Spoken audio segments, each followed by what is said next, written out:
Apakah hukum orang yang suka mendedahkan aurat? Aurat itu kemaluan. Faham?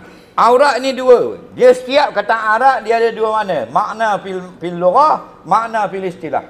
Makna pada bahasa, makna pada istilah agama. Pada bahasa, aurat itu maknanya aib. Aib ni bahasa Arab, Melayu makna malu. Kenapa dia panggil aurat tu malu? Kerana bila orang nampak aurat kita, kita tahu orang nampak, kita rasa malu. Tapi kalau kita tak tahu, malu tak? Tak malu lah. Sebab tu orang yang sedar, aurat dia dilihat orang, dia jadi kemaluan. Daripada ayat itu jadi kemaluan. Kemaluan. Rasa malu tu sebenarnya kemaluan. Nampak? Lepas tu dia ingat Menteri lama India tu, Datuk Seri Sami Belu. Dia budak-budak sekarang tak ada kemaluan.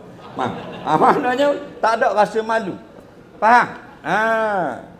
Jadi orang yang suka mendedahkan aurat, orang yang suka tunjuk kemaluan kau orang. Kita pergi kabima, orang puan tak tutup aurat. Kita kata, "Mek, apa tunjuk kemaluan kau orang?" Boleh kata gitu. Kerana aurat tu kemaluan. Angry Bird bukan kemaluan, tu alat jantina. Faham lagi? Alat kelamin. Kemaluan segala aurat yang wajib tutup. Rambut kemaluan tau. Jadi perempuan yang mendedahkan rambut, dia mendedahkan kemaluan dia. Termasuk anak sultan, anak raja, pembaca warta berita, bini menteri, bini ahli parlimen, anak siapa saja tak ada peduli. Mendedahkan rambut tekak, mendedahkan kemaluan di khalayak ramai. Faham? Jadi kalau maknanya tidak diampunkan oleh Allah, dia akan kena azab.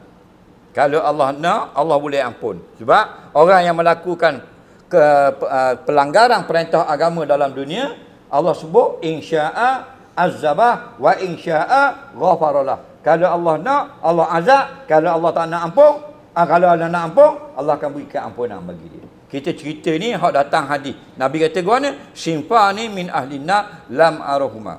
Dua golongan ahli neraka, aku tak dang dengan golongan ini.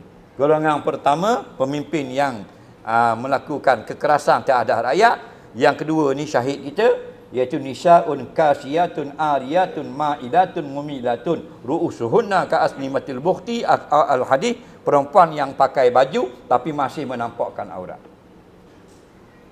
Pakai baju dah tapi masih nampak aurat, nampak perut, nampak betuk punggung, nampak peha, nampak betis, nampak tekak, tunjuk dia aurat. Padahal pakai baju, mana baju tak cukup tutup. Faham?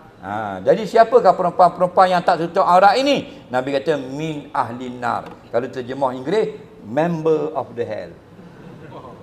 Betul tak? Dah cakap bahasa Melayu mudah, ahli neraka. Soalan seterusnya.